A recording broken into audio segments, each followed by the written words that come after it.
Prynawn da. So welcome to the Primary Humanities Network meeting this afternoon. The focus of this network meeting is going to be on learning experiences, and we have a couple of guests joining us today. We've got Robin and Matilda from Future Foundations. They're going to speak to you about a project called Dirt is Good. And then we've also got Jordan from St Fagans, who's going to talk to you a little bit more about the learning experiences they can offer for your schools and to enhance the learning that does take place, because I know a lot of you already visit St Fagans. Hayley Jones is also on the call with us this afternoon, our RVE curriculum partner, but I'd also like to introduce you for the first time to our new Primary Humanities partner schools. So this year we've got supporting us Glanesk, we've got Goetervrouw Primary, and we've also got Pentline Primary, and I think I've seen them all in the space this afternoon. So they have professional learning on offer. And they'll be coming up in the new year. I'm going to talk to you a little bit more about that. So before I hand you over to our guests, I'm going to run through the professional learning that we have on offer. You may have seen it, it may be new to you, but I'm just going to draw it to your attention. So coming up this term, well, after half term, we've got our Humanities curriculum design. We ran this programme last year. It was really successful. It's going to be a 5-day programme. And this year, Sarah Robson, the Deputy Head Teacher from Glanesk Primary, is also going to facilitate the programme with me. We also have coming up Digimaps for schools. We're going to hold a briefing. So if you click the link on the screen that says about Digimaps, Digimaps is an online programme that will give you access following a paid subscription to OS maps and historic maps. So the briefing is all about Digimaps, how to use Digimaps, the benefits of Digimaps. And it will also inform you on how you can apply for funding, because Digimaps is a paid subscription, but we have funding available to fund schools so that they can have a subscription for the year. So that's coming on the 12th of October, on the 12th of December. It's not yet in our PL brochure, but you can book a place on that briefing using the link on the screen that takes you to Ticket Source. All these professional learning events, though, will be in our PL brochure, which you can access using the link at the top of the page. So just a little bit of advice going forward. EAS have a new policy this year that regardless of whether it's an online or a face-to-face professional learning event or network meeting, we do require you to book a place. This is just to help gauge planning and to help facilitators with their preparation for the meetings. We also have some history professional learning coming up for primary practitioners. One, analysing and evaluating interpretations, and then also analysing and evaluating sources of evidence. These are going to be delivered this year by our history partner school from St Joe's High School. And we're also going to have supporting St Joe's High School, our partner school, Goetervrouw. Lisa will be contributing and supporting that and showing you how she has used that teaching and learning within their school. We also have some professional learning for geography. So we got conducting fieldwork in the primary classroom and also map skills in the primary classroom. These are going to be delivered by our partner school, our geography partner school from Newbridge.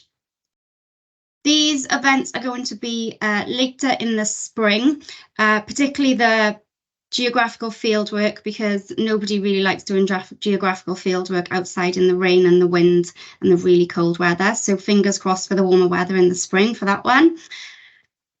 And then I'm going to hand you over to Hayley now. She's going to tell you a little bit about the RVE professional learning that we have coming up this term and in the spring.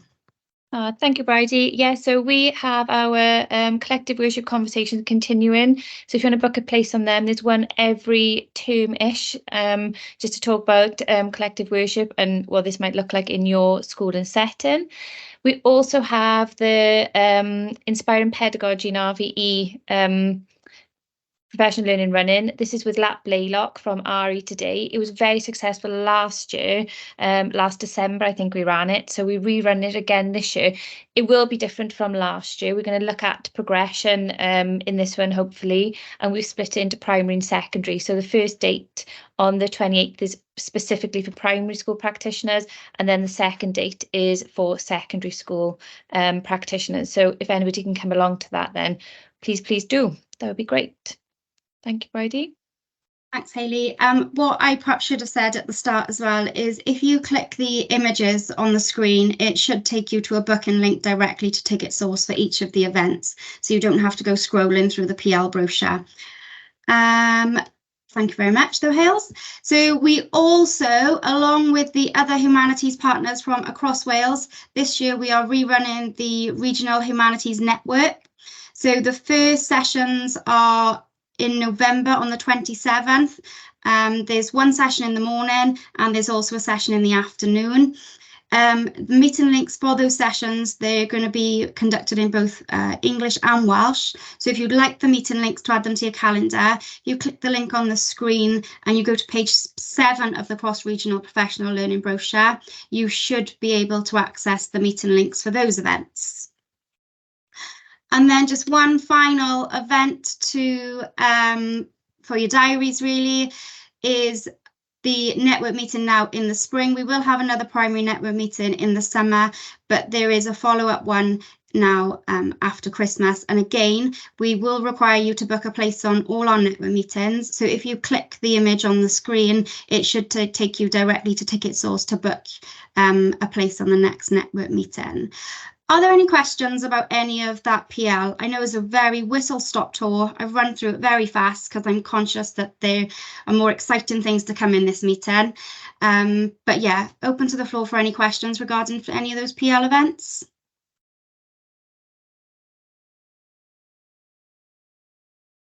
No, I'll take the silence that everyone's okay. So on that note, then I'm going to hand you over to Matilda, I believe, and she'll be able to introduce herself and give you a little bit more of a flavour about the project.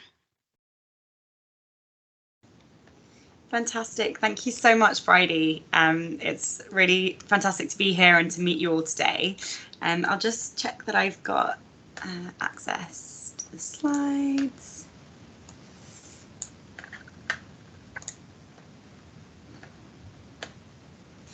Yes, all good. So I'll just skip forward. There we are. Perfect. So yeah, really fantastic to be here today. Thank you so much for having us. My name's Matilda and I'm the Associate Director of Partner Programmes at Future Foundations. So Future Foundations is the national delivery partner for the programme, and we work in partnership with Global Action Plan and Personal UK in order to bring it to schools across the UK. So we're really, really excited to be here with you all today, and the team are particularly excited to make sure that schools across Wales are able to access this programme. It's completely free, and we hear from schools across Wales a lot that it really, really helps you to deliver your curriculum and the new curriculum for Wales. So hope you agree, and we're going to tell you all about it. So more on that in a bit. Feel free to pop questions in the chat as we go through, and we can always come back to them when we take questions at the end. So Future Foundations, just a little bit about our organisation then. We design and deliver training programmes that support young people to be leaders in their lives and in society. So we run a range of different programmes, and Dirt is Good is just one of many programmes that we run for young people across the UK, but also globally. So I'll hand over to Robin for a programme overview about the Dirt is Good schools programme.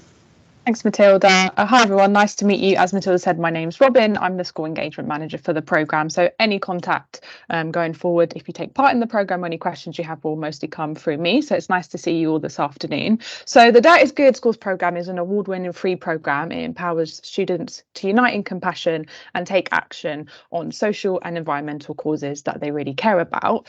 Students design and run their very own social action project in schools, and with the support of you, the teachers, and anything that tackles a sustainable development goal. So one of the UN Sustainable Development Goals that they're passionate about, and this of course maps really well onto the Welsh Wellbeing Goals, the 7 Welsh Wellbeing Goals as well. So there's plenty of flexibility to sort of use the programme to explore those goals as well as the UN Sustainable Development Goals as well. The next slide please, Matilda, thank you. So the purpose of the programme is it's been designed based on research conducted by Global Action Plan, and they explored young people's values and how they perceive the values of other people in their school and society. And it was found that many young people aren't fighting or sort of taking action for causes that they believe in. And this is not because they don't care about these causes, but because they think that others don't hold the same compassionate values that they do, which may be a barrier to why or why they're not taking action in their school or local community. And we call this the values perception gap. And it's the gap between the compassionate values that they hold as young people and the perception of values that they see in other people around them. That's young people and adults, members of their communities, role models in politics and social media, etc. So it's been found that when young people have this values perception gap, they tend to have a lower emotional well-being and sometimes feel more worried about the future, particularly thinking about climate change and how that's going to impact them in future generations, be less likely to act on these causes. So the main aims really and the purpose of this programme is to empower them to feel that they are not alone by taking action, and in doing so creating a project with other people and working with them sort of to see that action in practice really in their school and in their local community. On the next slide we have a little video just to introduce you as well to some of one of the example projects that we have, and this programme is for schools in England, in Scotland, in Wales, of course, that we're speaking to you today, and all across the United Kingdom, and as Matilda said, globally as well at the start. Please let us know if you can't hear the sound.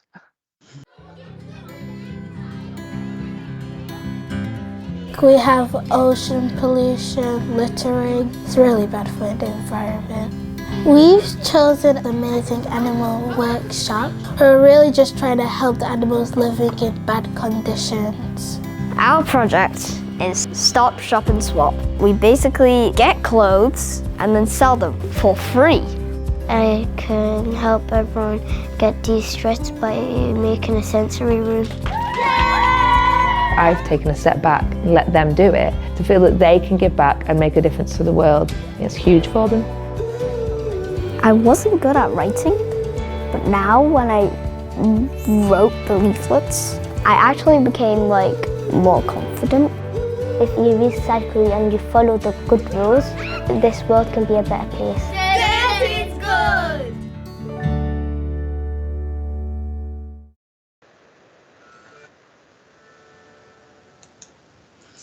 Amazing. We just absolutely love that video at Future Foundations because I feel like it really summarises so many different ways that you can support your students to take action on this project.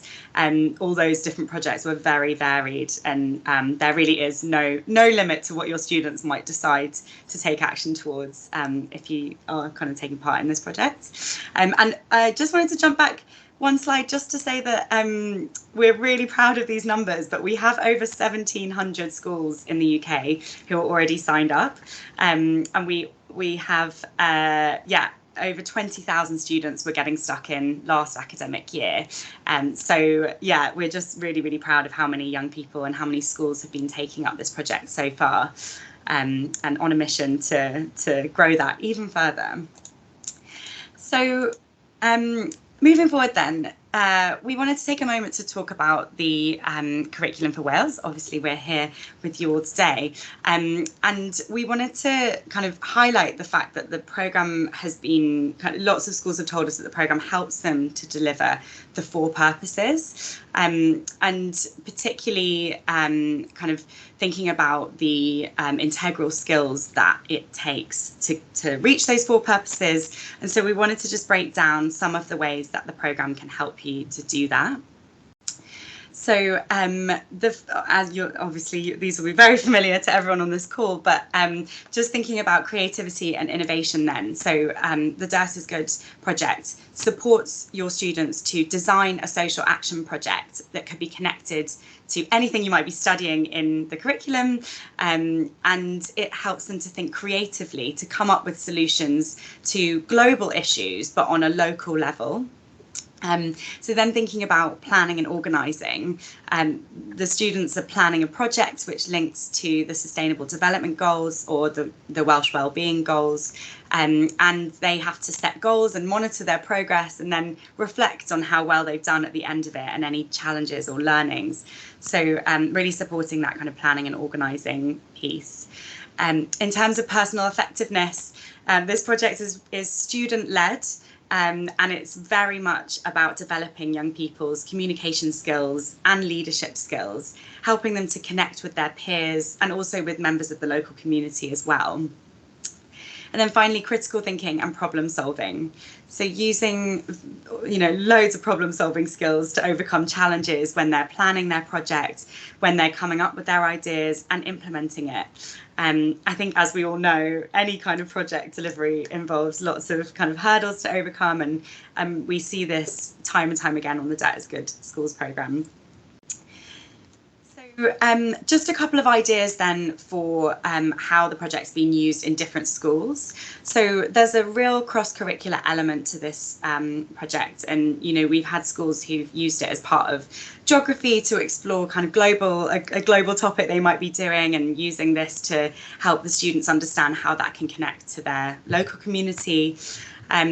We also really would encourage you to think about if there are elements of your extracurricular offer that are happening at your school. So Eco Council, School Council, after school clubs, Geography Club, whatever it might be, this fits really, really nicely into that. And we're going to talk a little bit more about the framework of resources and what is available to you on the website in a moment. But the framework of lesson plans and fact sheets exploring the 17 Sustainable Development Goals are a really fantastic way to kind of embed this within different parts of curricular or extracurricular learning. Just a couple of examples then. We've seen the lovely video, but just wanted to share a few more examples with you. So this is St Gerard's School in Bangor, and there's just some really compassionate change makers at this school who a couple of years ago decided to transform a corner of their playground into a wildlife friendly garden so that they could increase the biodiversity within their school. And they excuse me, they got access to recycled tyres and wooden pallets from a local garage. They asked them for donations, and they turned them into planters for flowers and fruits and herbs. And then the next year it became a kind of legacy project with younger students following on to create an allotment and an outdoor learning space. So kind of inspired by the older students, they kind of carried on the project. And we just love this quote from one of the change makers at that school, which is here on the screen, and I'll just let you read it because I think it's a really lovely one. Really summarises for our young people what they're really getting out of this programme, which is to feel like they're part of a bigger community of young people across the globe who are really making a difference.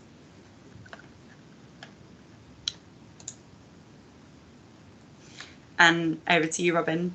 And this is another really great example with a Year 6 class in Cardiff, and they sort of was thinking about littering in their school and in their local community, and they sort of raising awareness of the impact of littering on the environment. And they delivered assembly to the younger students at the school, and they also sort of collected and organised donations of like reusable and recycled items, and they sold them on like an enterprise stall. And this included like secondhand clothes and books and toys and other things like vegan lip balm and things like that. And again, it creates, like what Matilda said, this sort of like legacy, especially if a class like a Year 6 class or Year 5 class is doing an assembly to younger students. It really can be a way for them to be role models in their school and in their local community, a chance for them to show leadership and obviously thinking about their presentation skills and working together as well. So how to take part then? I think we're going to have some time where you can sort of scan and have a look at the website in a moment. But sort of the bare bones essentially is sort of 3 parts of the programme or the project is initially sort of picking the group of students that you would like to work with, whether this is a whole class, whether it's a student council, an eco group, a smaller group of students, and planning the projects. So once you've signed up on the website, you'll have access to lots of different resources, including session plans, assembly packs, fact sheets, and all of those are there to support you in helping the students plan the project around a goal or a value that's important to them. Then once they've sort of planned their project and completed that section, and they've picked a sustainable development goal that they want to take action with in their school or local community, they can start doing their project, whether that be like we've seen examples of creating some sort of community garden or planting, or thinking about a new recycling in the school, or thinking about an event or anything like that they would like to do. And then towards the end of the year, that idea of monitoring and evaluating progress, and it's a chance for them to sort of reflect on the year, all that they've achieved as a group, and to celebrate as well. And there are certificates that you can download online as well that you can give to the students to sort of make it that extra bit special. And throughout all of these sort of 3 stages, I'm definitely on hand if you have any questions or queries or need more support. But also we would just love to hear updates from schools about how you're getting on. And there's a place on the website where you can sort of post updates, or if you would prefer to sort of email me and say how you're getting on, and students themselves can get involved in that process of writing some updates and telling us about all the amazing things that you're doing in the schools as well. That's a way that we get to kind of see the projects in action really, and sort of hear about all the amazing things that you're doing with the students throughout the year.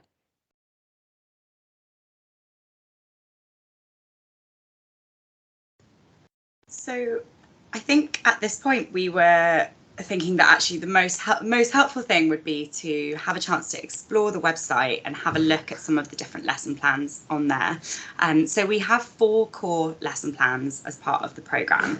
We begin with exploring our values and finding out what our shared values are, helping the students in your class to recognise that they have compassionate values, and so too do the other people in their class, and this is what we all have in common. So finding our shared values is kind of the first step.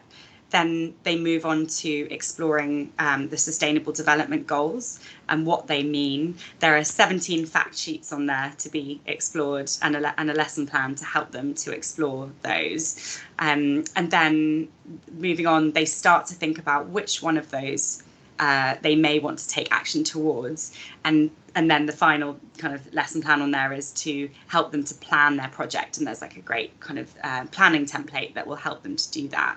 So just to say that this is it's very flexible, and our programme has been designed to be adapted by teachers to fit into a real range of lessons and settings. So we often see teachers using the resources in totally different ways depending on what they're teaching. So we would encourage you to use this QR code now.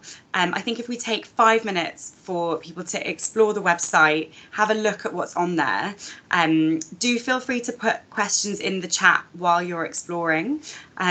There's a quick sign up form before you get access, but then you can see everything on there once you get there. And then we'll reconvene in 5 minutes. And I think we were thinking it would be great to have a quick breakout moment so that people can have a discussion about how this might be adapted in your school, and how it might work based on what you're delivering this term or next term, or even in the summer term, which is quite a common term to deliver this. And then we'd love to hear those ideas. So I'll go on mute and we'll let you just have an explore, and we'll pop that link in the chat as well, so that you, in case the QR code doesn't work or you need it. So I hope you had good conversations in those breakout rooms. We would be really interested to hear back from any of the groups if there is anything that you're happy to share, and just to hear about your ideas for your ideas for how this might work in your school, or any questions that you have as well. We did have a question just before we broke into the breakout rooms, and I'm so sorry that we cut you off halfway. I think you got booted into one of the rooms as soon as your question began. But would you like to come off mute and ask the question again if it hasn't been answered? Hi, yes, it's Gemma from Markham Primary. I just wondered, Hi, if you sign up, is there a pressure to commit? You know, do you need to think of something, put it into practice, and then evaluate it? No, so the programme, as you probably saw on the website, if you did register, it's very, very much a resource hub for teachers. So there is no pressure to do anything that you're not ready for. Some teachers just go on, they explore the resources, they take one of the lesson plans and they just use it in one of their lessons, and then they don't come back until the following academic year when they think, actually, I am ready to do a bit more this year. So it's totally flexible, and we're not gonna ask you to do anything or tell us anything back. Yeah, it's just totally up to you. Thank you, Diolch. Does anyone feel ready to share back their thoughts from their group?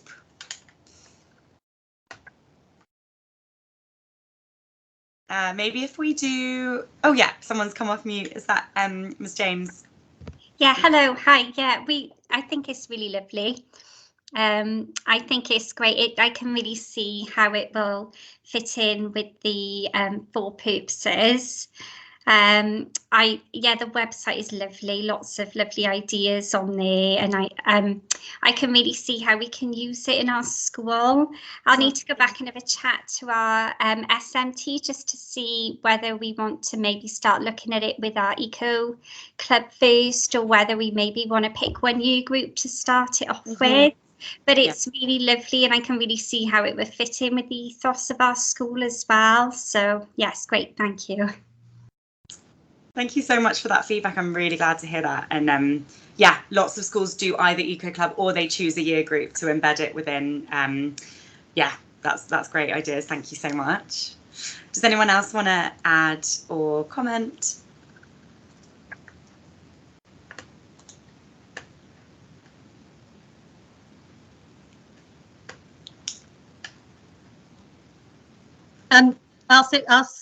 Our group didn't quite have enough time because in terms of registering and have a good look around, but it felt that it's a nice one-stop shop for lots of lovely project resources, and just to make it easy to just take a lesson and maybe use it across the school, similar to what the lady said before. And we've got similar projects in terms of we do some of the the uniform schemes and things, but it's nice to see how we could maybe make that a bit more formal with the children and make it more of a project as well. So yeah, some really nice ideas and a good place for the resources as well, I think. That's what the group was saying as well. So, but we just needed a little bit more time to look at it a bit more in depth. Yeah, of course, and we know it was quite a quick turnaround. So no worries, and I'm glad that it sounds like it's a one-stop shop, and in fact that is really what we're trying to create, so I'm really glad to hear that. Something to say, yeah, I was just going to comment on your point about getting the children involved in things that are kind of already running. It's amazing, and you all know this already, but it is amazing to see how excited they get to be a part of the decision making on initiatives like that uniform scheme that you were saying, and yeah, we do find that giving them some of the decision making power really adds to their commitment to the cause. So yeah, that's really great. And I'm not sure if we mentioned, but there are some assembly packs on the website, which can be a great way to, if you're not quite ready. I think this is slightly in response to one of the other questions, the first question that we had, but if you aren't quite ready to deliver, lessons on this, lots of schools just do one of the assemblies to kind of introduce the school to one of the topics. So it is World Values Day next week, so that can be a really nice place to start. We've got a really lovely assembly helping young people to work out what their values are. So maybe not specifically linked to the lessons themselves, but yeah, the assembly packs can be a great place to start. So I just wanted to share that one. Any other questions before we hand over to Jordan? Just perhaps rather than obviously commenting or a question, just to give the ladies from Future Foundations an idea of if you think you might sign up and enroll in the project, perhaps can you use the reaction tool and give them a thumbs up, and that might give them an indication then, and just a little bit of a feedback if you do intend to think that you might use it back in school. Oh, that's It's positive. really lovely to see. Yeah. That's very nice. Yeah. Lovely. Well, thank you so much for having us. Robin is available at any point to help out if you've got any questions or anything like that. And thank you so much again. Thank you, everybody. Very much, Thank you. Rose. Thank you. I think we're going to now hear from Jordan from St Fagans. Hi, Prynhawn, everyone. Can you hear me okay, first of all? Yeah, we can. So if you take control, you should have then full control of the PowerPoint. Okay, brilliant.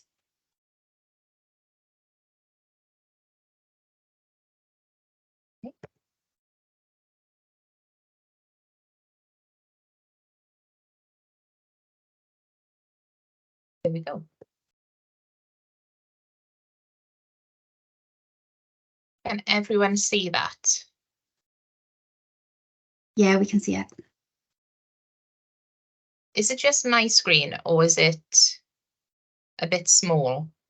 Can I make this a little It's bigger? on full. No, it's on full screen this side, so it's just smaller Just on your me. side. Yeah. Oh, that's good. That's good. As long as everyone can see it clearly. Brilliant. Well, first of all, thank you very much to Bridie for inviting me along today as well to speak to you.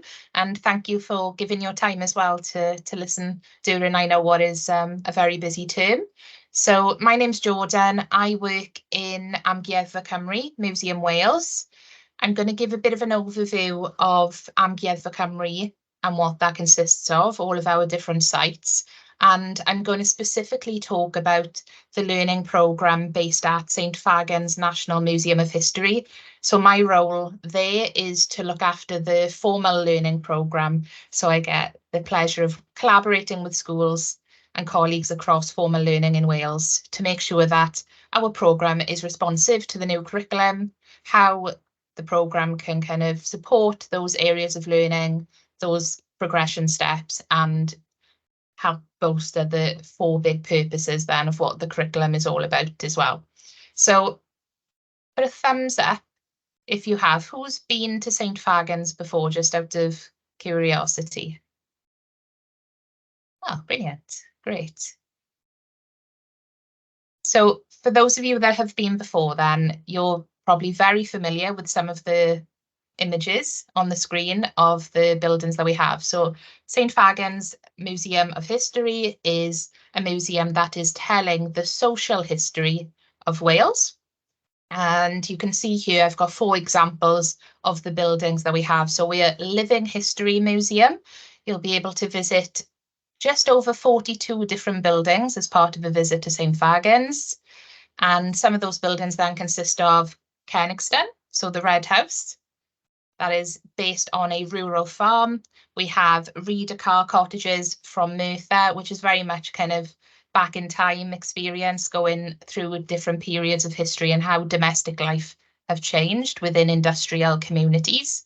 We have Oakdale Workmen's Institute, and we have one of my favourites, Gwalia's stores as well, which was originally in Ogmore Vale in Bridgend as well. It's set during the 1920s. Even though it was initially built as a Victorian building then to serve that community as a general shop. So what is Amgueddfa Cymru? So we were previously called the National Museum of Wales. In the last couple of years, we've had a bit of a rebrand. So we're now Amgueddfa Cymru Museum Wales. And what that consists of then are the different buildings and sites that you can see on the screen here. So we have National Museum Cardiff, that's based right in the city centre in Cyteis, and that's where you have your natural history and you have the art collection of Wales. We have St Fagans, which I'm going to talk to you a bit more about, which is the Social History Museum. We are based just outside of Cardiff, but still very much within Cardiff suburbs. And then we have Big Pit National Coal Museum, which gives that very real experience then of what being part of the industrial heritage, or one of the big industrial heritages of Wales was as well. We have the National Wool Museum, which is in Drefach, in West Wales, and we have the National Roman Legion Museum in Caerleon in Newport. We have the National Slate Museum, which is in the north of Wales, in Llanberis, and we have the National Waterfront Museum, which covers again, another aspect of the industrial maritime history of Wales, and that's in Swansea. So a bit of a quick overview of what Amgueddfa Cymru consists of, and we have a learning programme that covers all sites, and what I'm going to be talking to you about today then is a bit about our blended offers, so what we offer in person but also what we offer virtually, and also what resources you can use right in your class as well. So as well as having the historic buildings in St Fagans, we also have 3 museum galleries. So here's a snapshot of those galleries. We have Wales's, we have Life's, and we have Gweithdy, which is workshop. So these gallery spaces then were created as part of a redevelopment a few years ago as further ways for us to interpret the history of Wales, and they're very much a co-produced community series of museum galleries where we've worked with lots of communities across Wales and learners to share their history. So Wales's is very much the thinking gallery. It's asking people to contribute their thoughts and perspectives about what Wales is, how we can be informed by understandings of our past, and also how that shapes our future. We have Life's, which is very much the heart gallery. So that is exploring universal themes of life, things such as work, food, bed, sleep, all of those kind of universal experiences. And then Gweithdy is the hands-on gallery. So that's the workshop that talks about traditional skills of Wales as well. Slide. So here's a snapshot of what our in-person programme consists of. And for some of you, you might be very familiar with these. For myself, as someone who was brought up in the Rhondda, I went to Aniswen Primary School in Treorchy. I can remember having a visit to St Fagans and going to the Victorian School. So some of our long-standing sessions involve My Steer Victorian School Workshop, where we explore people's experiences of being a child in the past and how children's rights as well were different then. What happened during the Victorian period when it comes to children's rights and experiences. We've got Bryn Eryr, which is the Iron Age farmhouse, and we explore many years ago, over 2,000 years ago, what people's experiences would have been like living in an Iron Age roundhouse. What technologies did they have access to? How did that inform how people lived their daily lives? And I mentioned Gwalia's earlier, which is a 1920s shop. We talk about sustainable messages that can be brought and understood from the past. So how ideas around reusing things and only purchasing what you need then can be informing our future practice as ethical, informed people. And we've also got Betty Butts Wash Day. So we have, as you can see here, we have an actual demonstration where the pupils learn about traditional ways of washing clothes, which I know quite a few people can still remember using a scrubbing board and different objects like that in order to wash their clothes. Again, using objects to talk about those comparisons and changes in people's lives over our history as well. We are constantly working with schools to develop sessions. So as part of a visit to us, you can do a self-led visit, which is completely free. With that, we can offer some supported self-led resources. There are lots of resources virtually, such as ebooks, and we have 360 resources, which I can show you some examples of later. And then we also have facilitated workshops. So we do charge for facilitated workshops.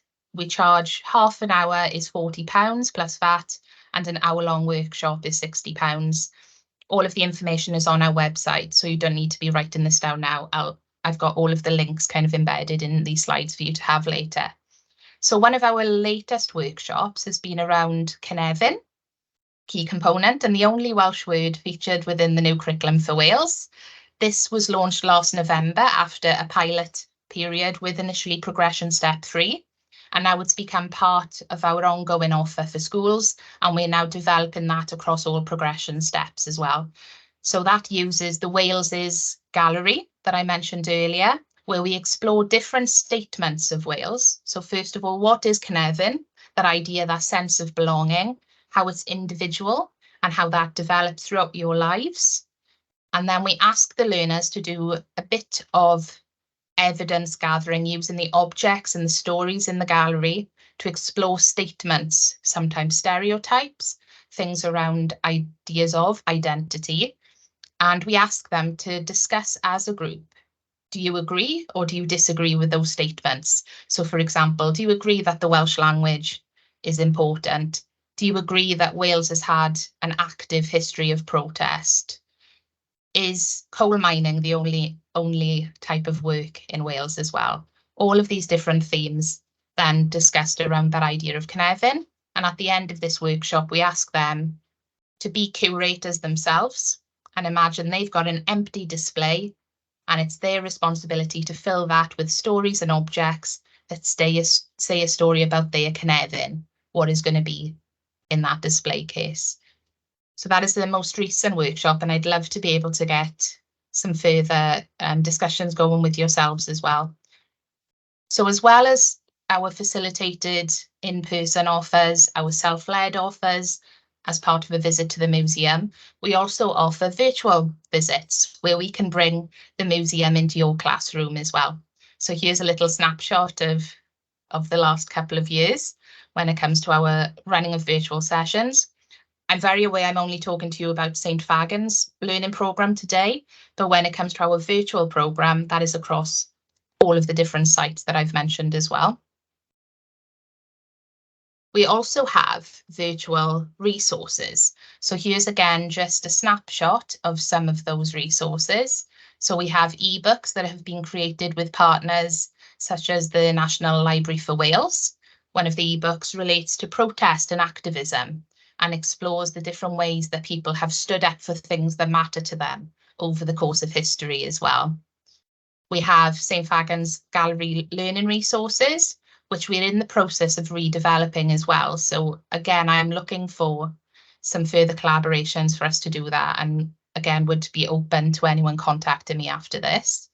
And we also, as of 2 weeks ago, have a brand new ebook based on the Windrush communities within Wales.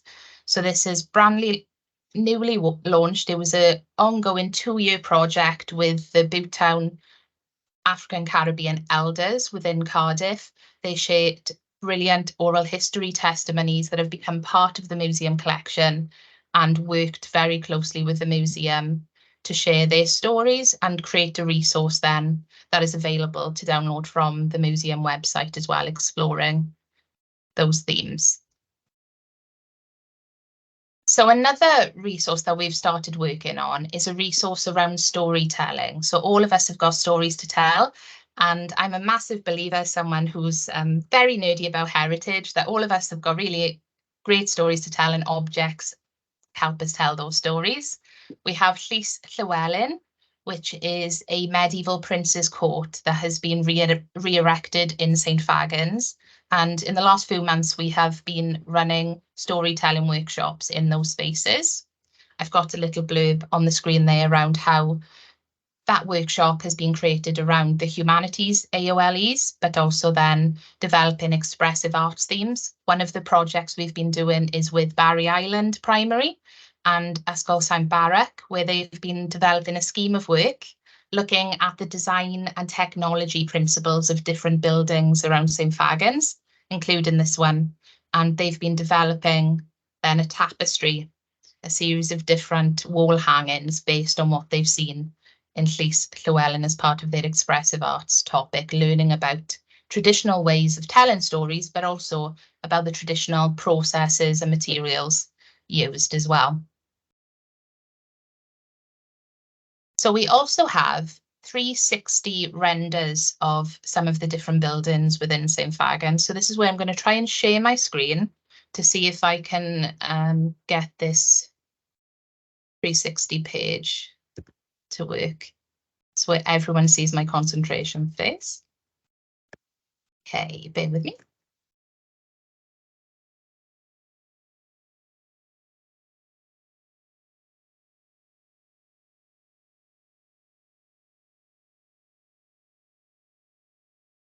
Hopefully this works. Okay, can everyone see this?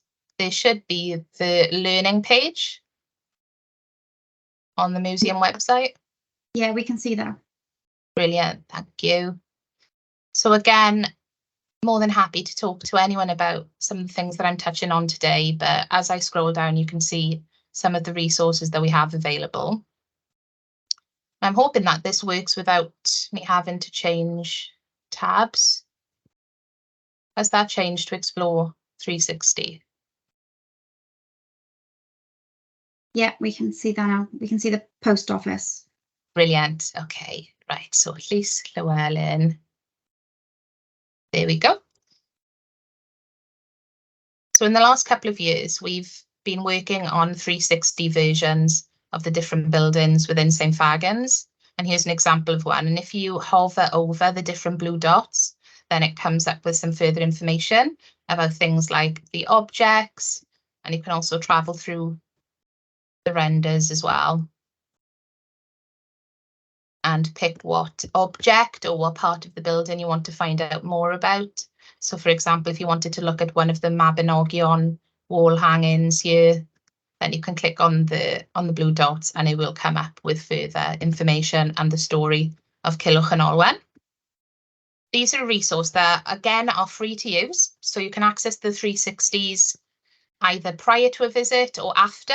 And what we see these are as then are things to further help develop your project-based learning approaches within your schools and the conceptual learning that we're very keen to support schools in developing using the resources available via the museum as well.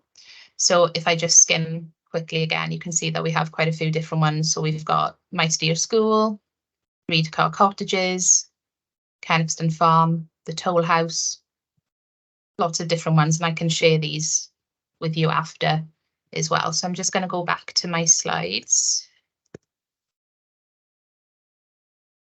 Okay. That's still working. Yep.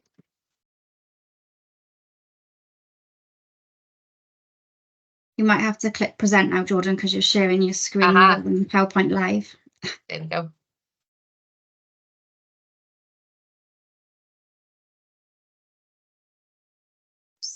Did that do anything?